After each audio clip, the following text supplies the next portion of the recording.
High-tech meta madness! Here we are, everybody! Day number 1, Cursed Hollow! Boy, am I ready for this. It's going to be awesome. We're in the first round of our double elimination bracket, and we got Team HasuObs against Team SMX. Day 1 of meta madness. Instantly Chen gets banned out against Max Passion. Obviously a preference pick for him, so they're banning it right away. And guys, now here's the full shebang. We already had the warm-up, we had the group stage, but here's the real deal. Meta madness, again, a tournament concept that forces team to think outside the box a little bit by doing two things. First of all, we are banning 20 heroes for this event. All the 20 heroes that you see down here are banned for the entire event. Can't be played, can't be picked. And in addition to that, every single hero that is played in a series can only be played once. And obviously, as you're going to map 3, 4, 5, things are getting absolutely crazy. Now, we are in the first round of the winner bracket, and the first round of the winner bracket is still a best of 3. Everything else, loser bracket, plus also next matches, are best of 5 games, when things are gonna get real crazy. But if you think about the group stage for just a moment, in the group stage we had 11 heroes banned, now it is 20. So yeah, things are already gonna get crazy from the beginning. Brightwing is up and gets picked immediately. The Vikings have been banned out too, because, well, with Team HasuObs playing, of course, you want to eliminate the Vikings as quickly as you can, just to be on the safe side. Now, while we're checking all of this out, again, guys, this is all sponsored by High-Tech. They've been an amazing partner for ages. If you're looking for hardware, make sure that you check them out. We have multiple people in the community that already got PCs from them, myself included. Everybody was super happy, so make sure that you give them a look. There's a link in the description if you're currently checking this out on YouTube. And also use their support. I'm not even joking, like just go jump into the support and chat with people, even if you're not really 100% down with the hardware. If you tell them, hey, this is what I need it for, these are the games that I'm playing, they can help you. For people like me, that's perfect because I know fuck all about hardware, so I know nothing. I just tell them, hey, I need this, I need that, I'm planning on streaming, I do this, and they make this all for me. So yeah, very happy with that. But again, check them out. And yeah, they are one of the few, of course, that still support Heroes of the Storm here. And well, we are heading in to a game with Abathur. Mind Talk is starting things with Abby. So we got Diablo, we got Abathur over here. And yep, so far, so good. You like it. Imperius also gets banned out right now. And what else are we getting? We got Zeratul plus Tigers. It's gonna get pretty crazy here. Imperius banned out too, and especially the front line could honestly suffer as we're heading into 5 mappers in particular. But yeah, it's nasty. Okay, so let's have a bit of a look. We got Greymane banned. Yeah. So, no Abathur Greymane composition. If you have a copy on Greymane, like, I mean, Greymane is like the old school hero that you want to copy, right? Maybe not Alpha, Beta, old school. Back then it was more so Tigers that you were thinking about, or even Tacita with Archon. But these days, when you're thinking about it, it's mainly Greymane. Double Greymane is pretty nice, and just a symbiote on top of Greymane is also fairly strong. So that's another one to consider here. And well, by now we got Anna and Cassia. I already like it for game number 1, I'm not gonna lie.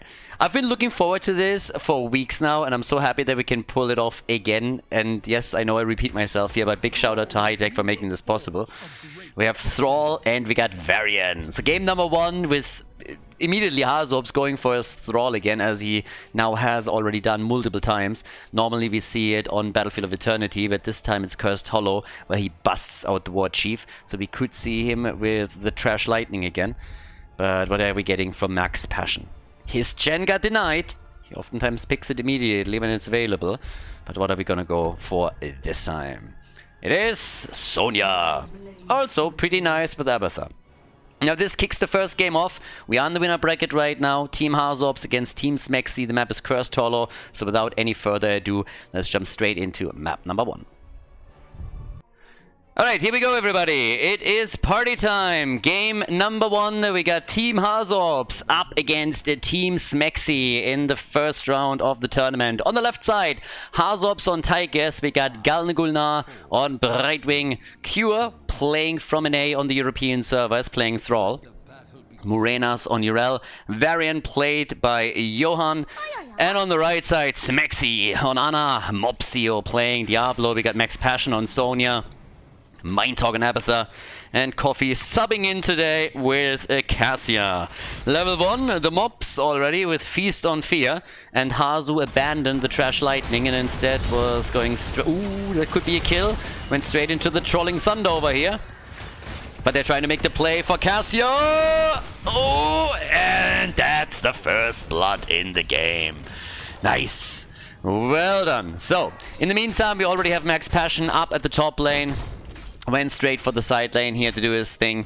As you can tell down at the bottom of the map currently, Morenas, he's doing his thing on the side lane with a bit of help from Abathur. And Abathur always changes the dynamic of the game a little bit. First of all, ooh, that could be a kill. They barely miss out on the drop on Varian, but instead it might be Max Passion that goes down. And indeed, with Hazu following up on the damage from Varian, that is kill number 2. But as I was just about to say, now if you have Abathur in the game, first of all, there's a lot of slapping. A lot of slapping. But besides that, side lane, if you're playing a 1 versus 1 in any situation, then Abathur can always change the dynamic and switch the balance very quickly on that lane. So you have to be careful if you're a solo laner. But what's even more important is that up to the point where the slug has level 10, you gotta be real careful when you're engaging into big team fights, because the problem that you're going to face is you have 1 hit point bar less in the team fight. Until Abathur has his ult, gets the ultimate evolution, and is then able to copy someone. In this case, we're also, of course, going to get the assist for Sonya, the assist for Cassia. With level 4 already in their hands, Team Hazu has immediately gone straight up for the bigger they are here to burn Diablo down pretty quickly. Hazu is also playing around the Frostwolf pack here. And thanks to the camp that they got in the middle of the map, they are pushing hard. I really like it. Hazu and his boys, they definitely prepared for this. They took the camp early and then pushed with 4. So now they have the entire wall already destroyed. Varian by now is a full hero. He's not an oversized minion anymore. He has his level 4 and he has taunt. So he is already practicing all his insults. I mean, people think that Varian takes a lot of practice, but the most that you have to do is like find a mirror, stand in front of it, and then just like really practice your lines. Your mama is so fat, Stitch just can't hook her. Your mama is so fat that Garrosh ends up in a wheelchair whenever he tries to throw her. Stuff like that, you know, you gotta go for the oldies and the goldies, and then you're just prepping for it. And going up against Sonya, that's already the first one. The taunt comes out, and well, there's a kill. You call that a hairstyle? So yeah, Sonya goes berserk, tries to take him down, and then she just loses sight of whatever's going on there too. So that's a quick kill. Perfect rotation from them. They catch Sonya off guard in the side lane, and that is kill number 3. Up towards the top, we got Morenas now going up against Coffee, a Cassia player. But already in the early game, a little bit of a dicey situation for Team Smexy. Now, they have for Abathur by now the Needle Spine, and we also got the Pressurized Glance. Bit of stacking for Cassia is happening too, but she's currently sitting at only 10.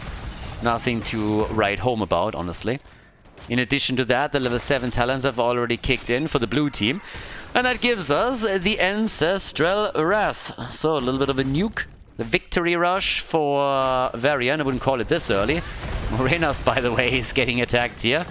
And they want to go and get the first kill, but they can't now that Varian is moving in too.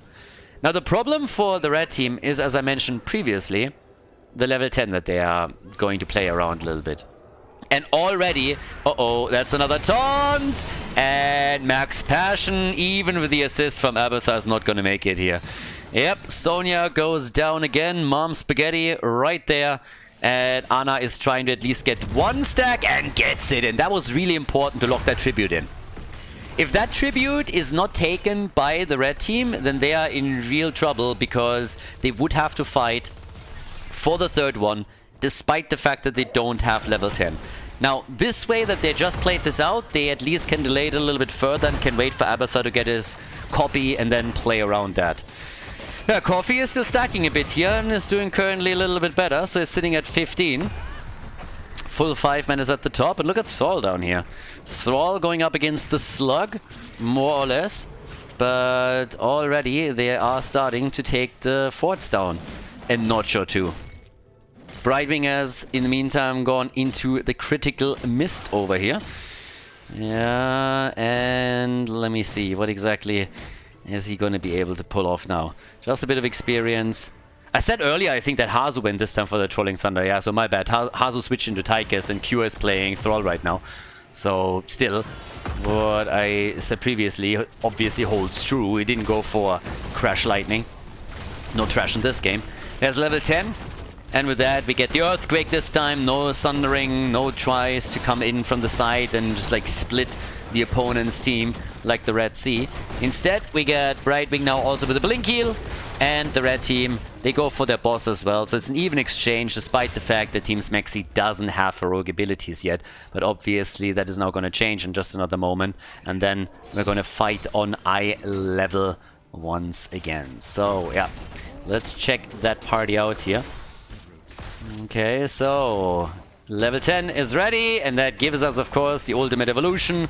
We got this time the Apocalypse, Cassia with the Ball of Lightning. Up at the top, they do a significant amount of damage now. There's nothing really that Urel can do. Morenas is just sitting tight and collects some experience. Down at the bottom of the map, a similar picture unfolds, of course. The Slugger trying with the Mule to do something about it, but that is an effort in vain. With another tribute up on the map, this is, of course, the moment of truth where Team Smexy has to take a stand. They are already down by 1 tribute, which means that if the blue team claims this one, it's going to be the first curse of the game. Yeah, Varian is starting to move in. There's the taunt on Diablo. And that one is an easy one. You just gotta remind him of Mephisto being the bigger evil, and Diablo doesn't like that at all. They're going for Thrall, and Cure is down. First kill for Team Smexy, but the battle isn't over yet. Mindtalk with the copy is still trying to get some damage out with his Cassia copy. They're coming in again. It's an absolute choke point where Team Hasu is getting controlled. They're all falling low here. Hasu himself is now trying to turn it around and use the choke point to his advantage, as he is just obliterating everything in sight with his Tiger's Odin. But the tribute is taken, the fight has been won. The blue team is still relying on that camp in the middle though, as Team Smexy is now attempting to prevent that fort from falling, and the Mule is already working overtime. I mean, that bad boy is doing whatever he can. Abathur is helping out as well, and I guess they can save it for now. So good shit. Can they save Diablo though? Mopsio is in trouble and goes down. Yeah, those nasty rotations that we are seeing from Team Hasu, they're just ongoing. They're not stopping with those. Can't stop, won't stop. Cassia, by the way, not really stacking properly. So normally at the 8-minute mark, you want to be around 30-40 stacks. More so towards the 40 if you can. Sitting at 20, not so much. So yeah, nothing really too crazy. But we still have level 12 for both teams. There's of course a kill advantage for Team Hasu. Let's not forget, by the way, that Thrall also lost the stacks on his level 4. They have the early level 13 though, which in this case gives him the Spirit Shield. And I guess Abathur is... yeah, Abathur dropped another Mule and is currently working on repairing the fort here. The only hero that has a Mule. Back in the day, Malfurion had one, Tyrande had one, but it all got stolen. Right now, I think Tacita had one too, I'm not sure. But yeah, so here we go. Another big battle over the next tribute. This is going to be a curse one way or another. And already Max Passion with a spin to win, baby. Trying to also hammer Johanna down a bit with Varian. Odin, they gotta wait this out. There's the Apocalypse! And they're trying to put Urel down, but she pops the ult. They're trying to make another play for Mopsio, but even that doesn't work out, and his stacks are complete. Instead, it's the Space Goat that gets attacked and hammered. Down goes Urel, and the Abathur team is going for another kill, and they just pop Varian. No chance for him. Varian is down. Smexy goes for the channel, and here comes the red team with curse number 1. The pressure in the middle already starting up. Abathur using his symbiote to push the bot lane out a little bit, and here's the opportunity for Team Smexy to finally take the lead in this first game of the best of 3 series at Meta Madness. Already they've taken the lead in experience. Now they're starting to push for structures. The bot lane, Abathur can still help out here, and we have them also in the middle just going past the fort immediately straight for the Watered Keep. I like that move a lot. I like that move a lot. I've been talking about this time and time again. If you can afford it, if you're a little bit ahead, if you have the curse, push past the fort, let your minions deal with it. Let your minions deal with it unless they throw everything in the kitchen sink at you. You're going to be totally fine and you can do more damage. They already opened the wall up, but now they have to force that fight. Where's the Abathur copy when you need it? Mopsio pushing out again, and here comes Mindtalk with a double Cassia, and they're immediately moving in with a Fend and a few more hits. 36 stacks now on the level 1 for her. Coffee is a bit low, but they can still get him out. And here's the Apoc. Mopsio with a stun. They're looking for Variant, but can they get the kill?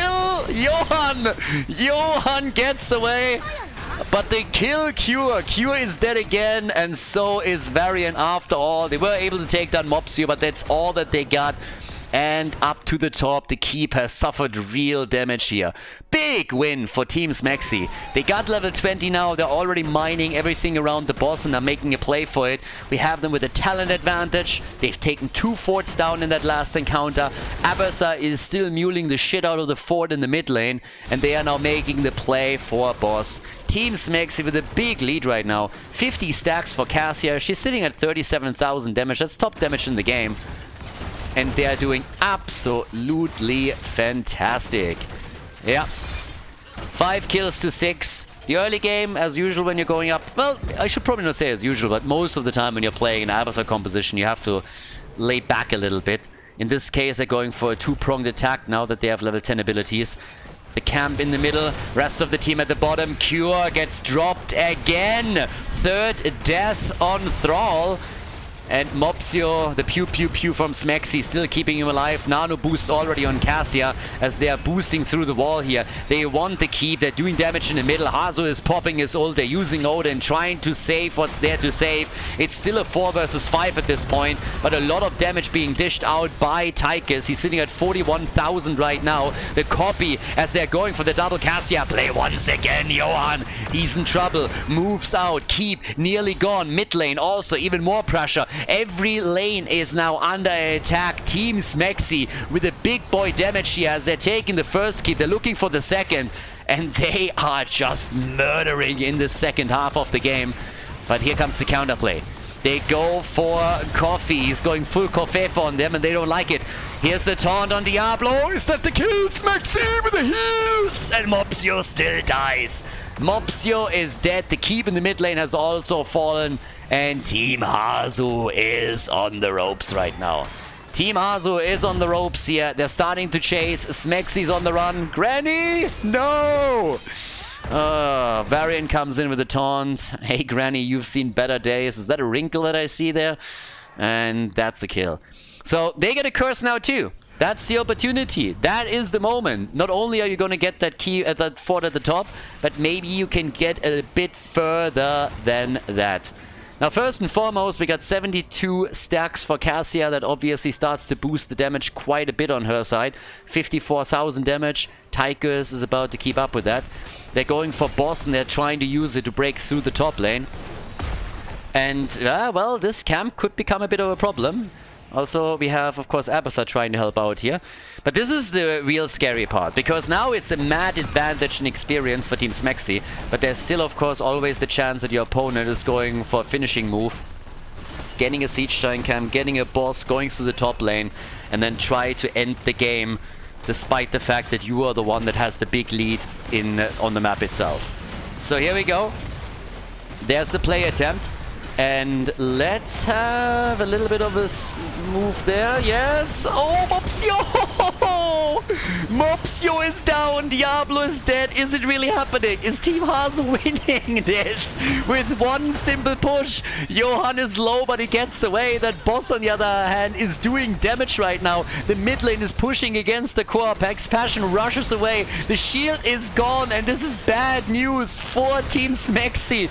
They did such a fantastic job initially, but things are looking grim. The core down to 27%, and it's a victory. Team Hasu is able to win game number 1 against Team SMXy at Meta Madness. Before we head into game number 2, make sure that you subscribe to the channel if you haven't done it yet, so you don't miss out on any future content here on Khaldor TV. To the Spider Queen, map number 2. Well, I gotta say, Team HasuObs, I mean, honestly, them winning this one was pretty spectacular. Looked like they would lose. In the mid-game, Team Smexy turned it around completely on them, destroyed 2 of the forts with the first curse, and looked really, really good. But then that push to the top lane and Mopsio dying early, that was a real problem.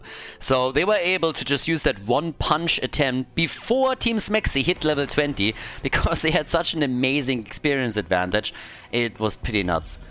If they could have just held that one attack, it would have been very easy for them to bring this back. But now we have even Garrosh, and of course, in this case also, good boy Cho'Gall banned out. And Cho'Gall's banned out for a reason. This is actually a hero that has been played multiple times now by Mopsio, so they don't want to risk anything on Tomb of the Spider Queen. Now again, the quick reminder, the 10 heroes that you saw on the first map, they're not allowed to be played again, in addition to the 20 that have been banned for the entire tournament. That means 30 heroes are now unavailable for this second map of the series here in the winner bracket. Greymane still gets banned, so nothing has changed on that. They want to get rid of him. And the Panda as well. Now, in case that you're looking at this and you're really surprised, hey, why is Chen being banned out? That's nothing, that has nothing to do with meta madness. That's just Max Passion really having a bit of a hard-on for the Panda, and every time he can get to play him, he does, and he has an impact, of course. So, yeah, with that, they just don't want to risk that in the slightest. Smexy picking Deckard Cain immediately. The battle for the supports is obviously going to be pretty intense at some point. Now, we're not going to run out of supports, I would say, until map number 5. But, yeah, it's going to be real interesting how this is going to pan out in game number 3, game number 4, and what exactly they're going to do from there on out. As it stands, we have both teams starting things up with the support. Malfurion and Stitches get picked here by Team Hasu. So looking at the hook into a root combo, that is pretty common. Gul'dan, immediately locked in by Team Smexy, so they have the wave clear. And Mopsio on Imperius, which indicates that they want to play him as a main tank. Now, totally possible, but they can also fake it around a little bit, pick another main tank, and then just simply swap heroes around. Wave clear is sorted. If you have Gul'dan, you find yourself in a good spot there. But here comes the next ban. It is Maiev. Maiev banned out. It's actually wild that she wasn't pre-banned. It was close, by the way. Maiev was close. If you would have banned more heroes, she would have been one of the next to get rid of. But on the other hand, I kind of like it, because she's always a hero that is fun to watch. And here comes Leo. Alright. Oof, hiccups. The Skeleton King. And Chromie! Chromie in the house. If you can hook, root, and then Chromie damage, or maybe even in a tomb and then Chromie damage, you are going to be in a pretty sweet spot here. So yeah, you can easily get some kills. Imagine that against Gul'dan, for example. That's a quick kill right there. And Deckard Cain doesn't have a whole lot that he can do against Chromie, so I kind of like that. Max Passion with Rexa. We get the man with the mask in here. And we have false stats, so even a little bit of a global and a potential gust play that they can also go for. Yeah, me likey. Yeah, and that leaves us with the final pick for map number 2 in this series. So, Team Hasu, they want to win this with a 2-0, of course. Can they pull it off? Time will tell. They go for Lulnara. So, we got Bambi in the house too. And with that, the stage is set for map number 2 between Team Smexy and Team HasuObs. Game number 2. Let's go, everybody. Team HasuObs is in the lead, and they of course are planning to end the series here and move on to the next match, which would then also be a best of 5, the winners bracket semi-final. But we have on the left side Lulnara by HasuObs. Cure is playing Leori. We have Morenas on Chromie, Galnagulna on Malfurion, and Johan is playing Stitches. Right side of the map, Smexy with Deckard Cain for his team. We got Max Passion on Rexa. Mopsio currently playing Imperius. Mindtalk on Falstad, and Coffee subbing in for the team today. He's playing Gul'dan over here. Alright, let's get the show on the road. Dragon's Breath build for Chromie. with the level 1 here. Orson's renewal for Leoric, and already fireworks in the mid lane as both of the teams are looking for a kill, and they're finding one. Oh, are they? Well, maybe not. Yeah, they are finding one now. Mopsio is dead, and that's a little bit of a meme. Yeah, that was nicely done. I mean, check this one out. So first it looks like, look at Stitches. Stitches is so close to dying and they somehow save him. He has his Devour too. Turns it around, hits the hook, and that's a kill on Imperius, and they just took Gul'dan down as well. So 2 kills already for the blue team. That's how you want to start into map number 2. Nicely done. And yep, that's kind of neat. So now we got Morenas here in the mid lane with his Chromie. And down at the bottom of the map, they pushed this one back out a bit too, but the first thing that's apparently on the agenda now for Team HasuObs is the mercenary camp. They're going for the bruiser camp right here, and are gonna check this one out. So push through the middle a little bit. So far, is anybody... Doesn't really seem like they're making a play for the Siege Giants just yet. So that's actually pretty bad for the red team. They're not going for their own Bruiser camp. They're not making a play for the Siege Giants either. Finally, we have them move down. That might already a bit too late. I mean, technically, there's a chance for the red team... Sorry, for the blue team to rotate in and try to steal that away. They definitely know what's happening, but instead they're shifting their focus towards the mid lane to try and assist the Bruiser camp in taking down some of these structures over here. Paralyzing Rage for Leoric. The level 4 talent is of course a bit earlier in play than for the opponent's team, simply because of the fact that they have the 2 extra kills. Stitches is going into the Vile Cleaver over here. And they are able to take pretty much the entire wall down. The gate is gone, the first tower has been eliminated, and with a bit of poke, they should be able to drop the second one as well. Oh, careful. Coffee is having some trouble. Yeah... Chromie with a level 7 already. Shielding potion, by the way. And Rexa. If you look at the portrait of Rexa, you know that guy has his own sex dungeon. It's a little bit similar to what we have with Oriel and her whip. But you look at him and you look at that mask and you know that things are getting really, really kinky whenever Rexa comes home. Warum liegt da Stroh in der Ecke? Und warum hast du eine Maske auf? Well... 2 kills to 0, and Rexa, he's sitting at 15 stacks now. Misha's of course doing most of the work while he's sitting in the back and just doing his thing. So they have a special relationship, the two of them. But with all the kink that we get from them, it is the blue team that is turning in a little bit more quickly. At least they have 24 of their gems already secured. So yeah, good for them. Johan is doing his thing in the middle, tries for the hook. Can't quite land it on Mindhawk though. But that would have been absolutely fantastic if they could have landed that one. And it seems like Mopsio, he wanted to go for Chromie here. Yeah, Imperius, he likes him small. So Falstad thinking about moving back down and maybe assaulting the bot laner. Ganking up on them. Blue team has turned in though, and there's a level 7 talent now too. So they have actually quite a lot going for them here. Yeah, Johan with another quick hook attempt. If they can get a kill just as they're moving in with the Web Weavers, that would of course be the dream. But instead it's a bit of easy stacking for Gul'dan. Went, as we now so often see, into the Fell Flame build. Has 21 stacks out of the 30 that he needs and follows it up with the level 7 synergy now. But here we go. We got Mopsio up at the front once again. Down to the bottom of the map, it's Rexa who is dealing with the defense. The hook is missing. Nice stun from Mopsio though. Maybe they can follow up with some damage and even get a kill here. At least Cure is low and Cure dies. But so did Imperius. Chromie with another play. Stitches is dead, but the show isn't over. Gul'dan gets also murdered, and just like this, the blue team loses 3 of their heroes. Smexy is a bit low, but there's no problem for him just now. Max Passion is moving away too. They still lost the fort at the top, so they can't quite save that. Misha falls. Rexa is of course heartbroken, but he has to bear that loss like a man. Whereas now to the bot lane, we have between the two of them 60 gems, so they could easily go for a turn in here. And now the good news obviously is that with all of the kills that they just got, they've also taken the lead in experience.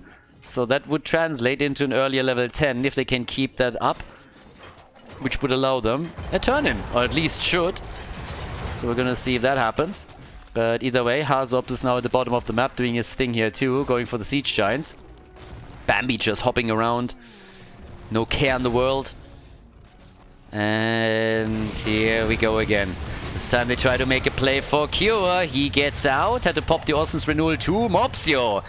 Chromie really doesn't like him, does she now? Oh, the hook and the kill. Yeah, that can't happen. That's too many gems that just lost on Falstad. They still have a turn-in available, of course, but that's a lot that they just lost. Falstad held how many? 20, 25? Something along those lines. Both teams now with their level 10 abilities. And that gives us Gorge, the old man. Yeah, I'm talking about Gorge already burping it up here as they go for a Rexar kill. And guys, that's 33 gems down the drain. They just cost them an entire turn-in. They absolutely crushed them. Here comes Deckard Kane, at least with the player 10, but this isn't looking good for the red team in the slightest. Mindtalk is back, goes for the gas. There's a Horrify. They're still trying to go for Galnagulnaz Malfurion, but it's the birdie that dies first, and they're just losing one hero after another. Coffee gets hooked, 16 gems on him. Mopsio a bit too far out, another kill, and what a bloodbath. It's like they're running into a chainsaw. Over and over and over again, expecting a different result here. I mean, the definition of insanity. They're just losing one hero after another, feeding it into the shredder that is Team HasuObs. And that brings them to 3 kills to 7, a level behind now. And it's just brutal. Absolutely brutal.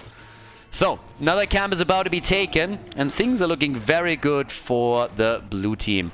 We got them on 22,000 damage in Chromie. Gul'dan is obviously doing what he can here. Siege damage is looking sexy. Hero damage is not looking too bad either. Already the Nature's Cure being used to save Morenas. And once again, they're starting to make another play.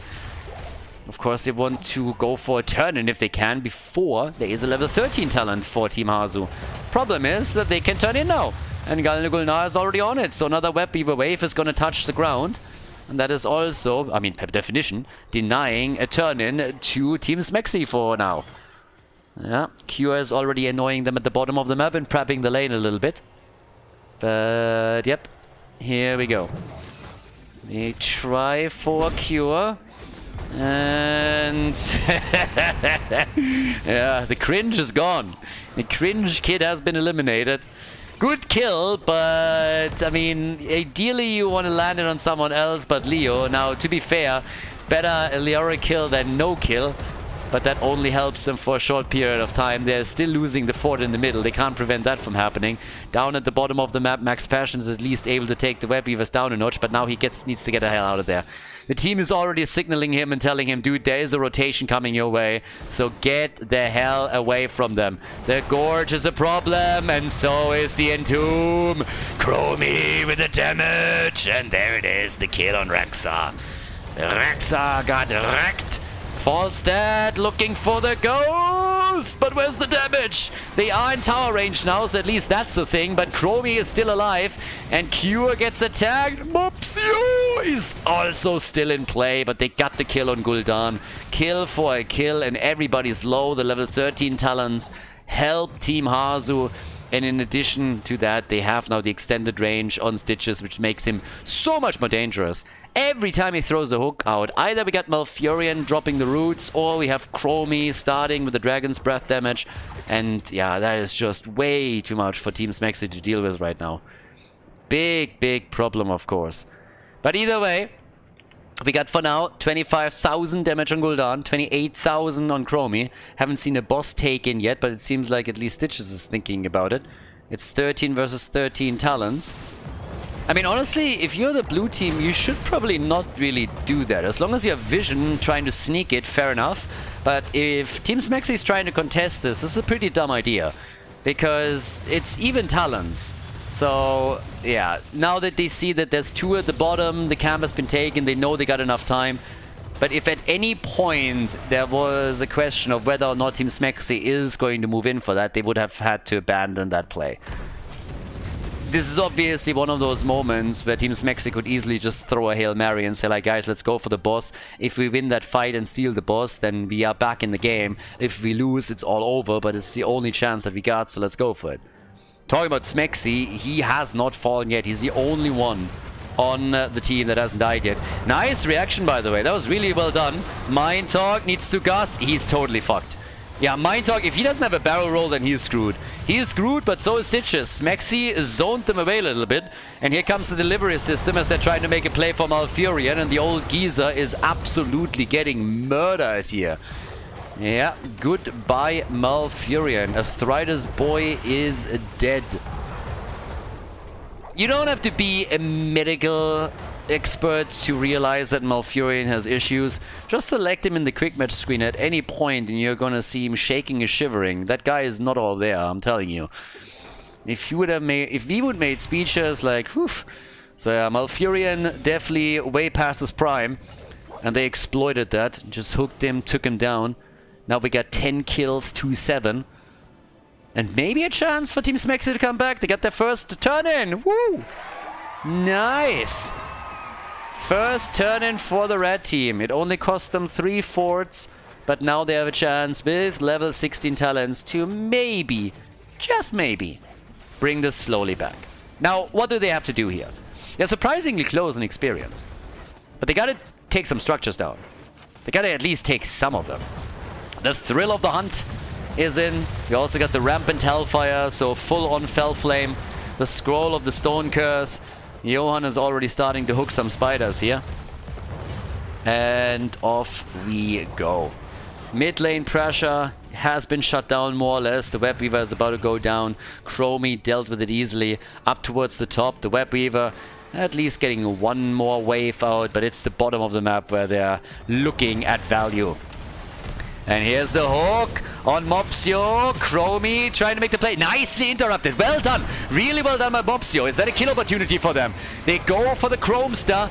And here's the Horrify. Where's the Chromie kill? They get it. But are they able to get out? Mopsio, he's still low, but he makes another play. Goes a bit too deep and dies. They are trying to get a kill on Cure, but he just puts the mace to the face and Gul'dan gets dropped. Leo caving his face in. Now another Entomb as the NA player is showing the boys in red how it's done, more or less.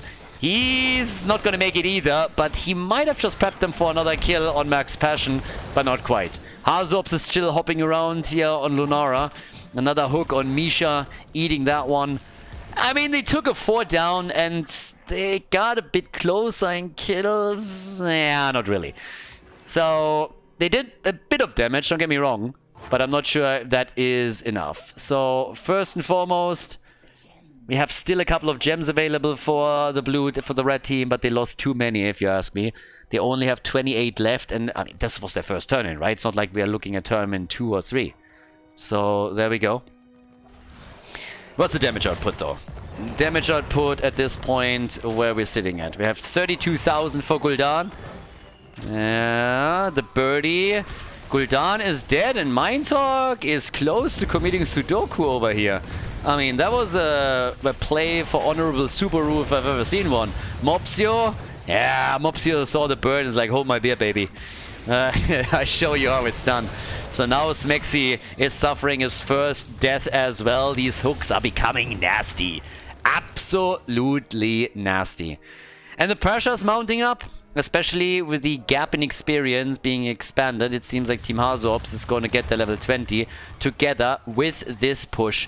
And that is Web Weavers plus a level 20 push. We could look at a 2-0 victory for the blue team right here, right now. They're already making a move towards the top lane. There's another hit for the bird. The slow is there.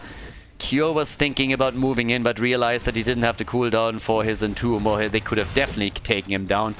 But with another 11 seconds for Deckard Cain, I mean, he needs to tell them stories until their ears bleed now. His ult is ready, but he needs to go in for the big one if he wants to have a chance. Rexa is still at the bottom of the map. Gul'dan counters the Entomb by walking out of it. Smart man. There's the Horrify. And, well, the coffee is still hot. They're trying to go for the play against Stitches. A bit of a drain, a bit of a fell flame wave. So far, they're looking Gucci, but there's the Gorge, and that's probably going to be the end of him. Mopsio died too, Gul'dan is dead, and that's the hopes and dreams of Team Smexy in this first round of the tournament. Already crushed as it seems. Mindtalk is trying to escape here as well. The bird is down, another keep about to fall. That's true for the mid and maybe also for the bot lane. With Rexa getting murdered, this doesn't really look good. Seems like we're having a winner in our first series of the day, everybody. 19 kills, 2-9. Team HasuObs opening up a Meta Madness powered by High Tech with a 2-0 victory over Team Smexy, who now drops down into the losers bracket. GG.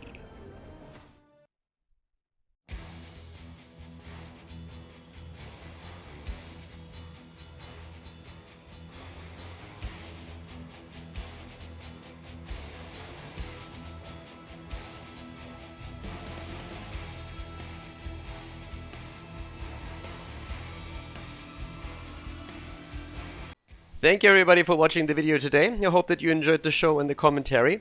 And keep in mind that the spoiler protection that is going to run for the rest of the video is made possible by all the support on patreon.com. So guys, if you want to support my work, if you want to help me start new projects and keep the spoiler protection in place, please consider heading over to patreon.com/Khaldor. There's also a link in the YouTube description, and check that out. Thanks in advance, and see you guys next time with more esports coverage here on Khaldor TV. Have a great day.